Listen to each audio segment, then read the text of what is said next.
कंगे का जाप झूठा जाप। एक तालाब में रंग बिरंगी मछलियां रहा करती थी। उनके साथ एक केकड़ा भी रहा करता था। पास में तालाब के किनारे एक कौंगा रहा करती थी। मछलियों और केकड़े से दोस्ती करना चाहती थी। प्यारी मछलियों, मुझे अपना दोस्त बना लो ना। इतना कहकर वो बहुत कमजोर होने का नाटक करने लगी। अम्मू, अगर तुम हमारी दोस्त बन गई तो हमारी जान पे खतरा है। पहले ही तुमने हमारी मछली जाति को खा चुकी हो। शायद तुम्हें पता नहीं, मैंने जीव जंतु को खाना छोड़ दिया है और फल फूल खाकर ही जी रही हूँ, इसलिए मैं इतनी दुबली हो चुकी हूँ। दूसरी मछली ने कहा, कुछ भी हो जाए, हम तुमसे दोस्ती नहीं करेंगे। ठीक है, मेरे ही किस्मत में तुम्हारी दोस्ती नहीं है, समझ लेती हूँ। और अगर फिर जीवन मिले तो मैं भगवान से यही प्रार्थना करूँगी कि मुझे मछली का जन्म मिले। ये कहकर कौंगा निराश होकर धीरे धीरे वापस जाने लगी। ऐसे ही कुछ दिन गुजर गए। एक दिन वो तालाब के बीच में खड़कर जाप करने लगी। क्या तुम हमारी दोस्ती के लिए ये जाप कर रही हो? ये मेरा जाप तुम दोस्तों के लिए ही है। इतना तुम लोगों को मालूम हो तब मुझे काफी है। अभी आने वाला मौसम धूप का है। अभी उसी में इस तालाब का पानी सूख जाएगा। अभी अभी आकाशवाणी ने मुझे बताया है। वो सुनने के बाद मुझे पूरी रात नींद नहीं आई। तुम लोगों की ही चिंता लगी रही। वो कहने लगी, एक पैर पर खड़े रहकर जाप कर रही थी। ये बात सुनकर सारी मछलियाँ चिंता करने लगी। सब मछलियाँ सोचने लगी, अब हम क्या करें? तुम अगर मेरी बात सुनोगे तो मैं एक उपाय सुझाऊंगी। ठीक है, बोलो, जल्दी बोलो। पास के इलाके में एक तालाब है। उसमें पानी हर मौसम में रहता है। उस तालाब के पानी ने हर किस्म के जानवरों को जिंदा रखा है। उधर जाएंगे तो वहाँ पर हम सुखी जीवन जिएंगे। ठीक है, पर हम वहाँ जाएंगे? केकड़े ने सवाल किया। मुश्किल से बचाने की बात कही है तो मुश्किल से बचाने की सलाह भी मैं ही दूंगी ना।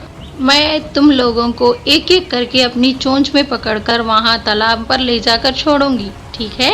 सब मछलियों ने एक साथ कहा, तुम्हारे जैसा दोस्त मिलना हमारी किस्मत है। हाँ हाँ, ठीक है।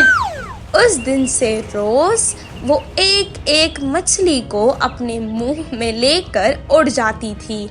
कुछ दूर जाने के बाद वो मछली को खा जाती थी और उसके कांटों को जमीन पर फेंक देती थी। इसी तरह वो बहुत सारे मछलियों को अपना आहार बना चुकी थी। कुछ दिन बाद केकड़े की बारी आई। कंगे के साथ वो केकड़ा भी उड़ के जाने लगा। कंगे की चाल और उसकी बात में फर्क देखकर वो केकड़ा शक करने लगा। वो अपनी नजरें जमीन की ओर घुमाने लगा। तभी उसकी नजर मछलियों के कांटों की ओर गई। उसे बहुत गुस्सा आया। इसका बदला लेने उसने अपने दांतों से उस कंगे के गले पर वार करके उसे घायल कर दिया। उसने उसे मार दिया। बाद में वो तालाब में वापस आ गया और बाकी सभी मछलियों को सब सुनाने लगा। इस कहानी से हमें ये शिक्षा मिलती है कि मीठी बातें करने वाला कभी हमारा दोस्त नहीं हो सकता। कुएं का मेंढक। एक गांव में एक कुआं हुआ करता था। वो कुएं का पानी बहुत पुराना था, इसीलिए उसे कोई भी इस्तेमाल नहीं करता था। उस कुएं में एक मेंढक ने अपना घर बसा लिया था। वो सब उस कुएं में खुशहाल जिंदगी बिताते थे। उनकी आवाज़ हमेशा उस कुएं में गूंजती रहती थी। एक दिन उस मेंढक के बच्चों ने अपनी माँ से कुएं के बाहर जाने की दुनिया देखने की अनुमति मांगी।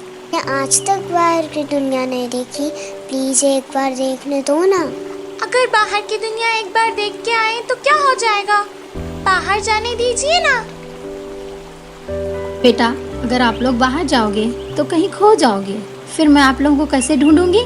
बहुत बोलने के बावजूद भी वो बच्चे नहीं माने। वो लगातार अपनी माँ को मनाने की कोशिश कर रहे थे।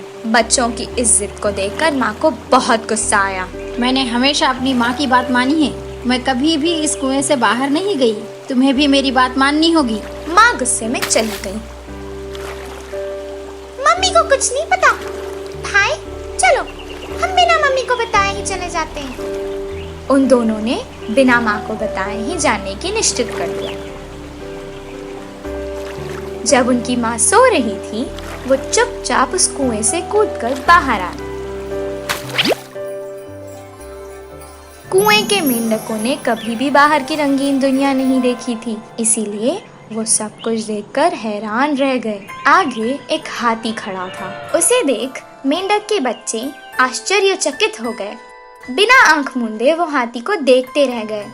हाँ भाई, अगर ये हमारे कुएं में आ गया तो इसे तो वो भी बसने होगा। इसको क्या कहते होंगे भाई?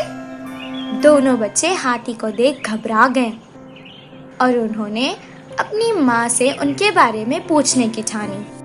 वो तुरंत कुएं में वापस कूद गए। वो जल्दी जल्दी अपने माँ के पास आए और सब कुछ अपनी माँ को बताया। पहले उनकी माँ बहुत गुस्से में आई, फिर वो भी सोचने लगी। उस चीज का अंदाजा लगाने के लिए वो बच्चों से अपने दोनों हाथ उठा के और अपना पेट फुला के पूछने लगी। बेटा, कि वो कितना मोटा था? तो फिर क्या इतना मोटा था? उसने अपने हाथ और पेट को और फैलाया और पूछने लगी, अरे तो क्या इतना मोटा? बच्चे बार बार अपना सर हिलाकर नहीं नहीं बोलने लगे। इधर देखो, इधर मेरी ओर। बहुत ज्यादा पेट फुलाने के कारण उस मेंढक का पेट फूट गया और वो मर गई। इसीलिए कहते हैं कि आधा ज्ञान और मूर्खता हमारे ही लिए हानिकारक है। सच्ची दोस्ती। एक जंगल में दो लोमड़ियां रहा करती थी जो बहुत अच्छी दोस्त थीं। एक दिन उनको बहुत प्यास लग रही थी, इसी कारण वो दोनों नदी के पास जा रहे थे। रास्ते में उन दोनों को एक थैली दिखाई दी। उन दोनों में से एक लोमड़ी ने उस थैली की जांच पड़ताल की, फिर उसने उसे खोल दिया। अरे वाह, मैं कितनी खुशनसीब हूँ। मैं तो प्यास मिटाने के लिए नदी किनारे जा रही थी, पर मुझे तो भूख मिटाने रास्ते में ही इतना सारा मांस मिल गया। नहीं नहीं, मैं खुशनसीब नहीं, हम खुशनसीब है। बोलो ऐसे कैसे? मांस की थैली तो मुझे दिखाई दी थी ना, तो वो मेरी हुई और इसका सारा मांस भी मेरा है। खुशनसीबी भी मेरी है, हमारी नहीं। मैं ही सिर्फ अकेली खुशनसीब हूँ। उसकी ऐसी कड़वी बातें सुनकर दूसरी लोमड़ी चुप हो जाती है। पहले जिस कार्य के लिए वो आए थे उसे पूरा करके इस मांस को खाएगा, इसी सोच से उस थैली को लोमड़ी ने अपने मुंह में रख लिया और नदी की ओर जाने लगे। इतनी ही देर में एक शेर की गुर्राने की आवाज पीछे से सुनाई दी। लोमड़ियों ने पीछे मुड़ के देखा। उतने में एक शेर वहां आ पहुंचा। अरे रे, ये मांस की सुगंध शायद शेर को पहुंच गई। इसी कारण वो यहाँ आया होगा और वो हमें हमारे मांस के साथ खा जाएगा। ओहो, हम नहीं, तुमने अभी तो कहा था कि वो मांस तुम्हारा है, तो शेर भी तुमको खाएगा। दूसरी लोमड़ी तुरंत अपनी जान बचाकर भाग गई। इसीलिए कहा जाता है कि सच्चा दोस्त वही होता है जो हर हाल में अपनी दोस्ती निभाए। कौवे की दोस्ती से हुआ हिरन का नुकसान।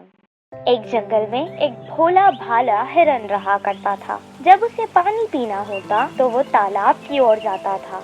हर बार की तरह हिरन एक दिन जब पानी पीने तालाब पहुंचा, वहाँ कुछ कौवे आए और उन दोनों की बहुत अच्छी दोस्ती हो गई।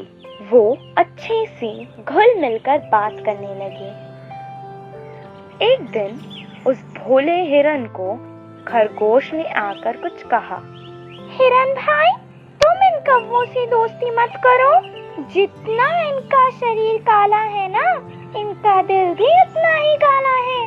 पहले भी ऐसे ही दोस्ती करके बहुत सारे जानवरों से इन्होंने विश्वासघात किया है।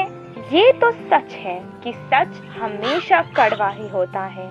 हिरन ने उसकी बात नहीं मानी और वो रोज उन कौवों से मिलता रहा और उनकी बातों में आ गया।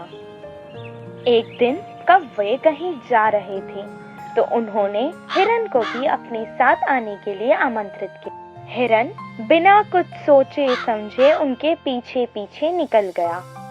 वो कौवे पास के खेत में दाना चुगने जा रहे थे। खेत की सारी फसल को कौवे नष्ट कर रहे थे। हिरन को ये बात अच्छी नहीं लगी। दोस्तों, ये जो तुम कर रहे हो गलत है। किसान ने कितनी मेहनत की होगी इस फसल को उगाने के लिए, इसे बर्बाद मत करो। किसान फसल उगाता ही है, आधा उसके लिए और आधा हमारे लिए। इसमें कुछ गलत नहीं है। आओ तुम भी थोड़ा सा खा लो। कौवों ने हिरन की बात नहीं मानी। अचानक उसकी नजर उसकी ओर आते किसान पर पड़ी। आकाश में उड़ने वाले कौवों ने भी उसे देख लिया था और वो तुरंत उड़ गए। ओहो, तो इतने दिनों से तुम मेरी फसल को खा रहे थे। रुको, अभी मैं तुम्हें बताता हूँ। लकड़ी लेकर वो हिरन को बहुत जोर जोर से मारने लगा। हिरन बेचारा बहुत विनती कर रहा था। किसान अपनी फसल के नुकसान पर बहुत निराश था और उसे हिरन पर गुस्सा आ रहा था।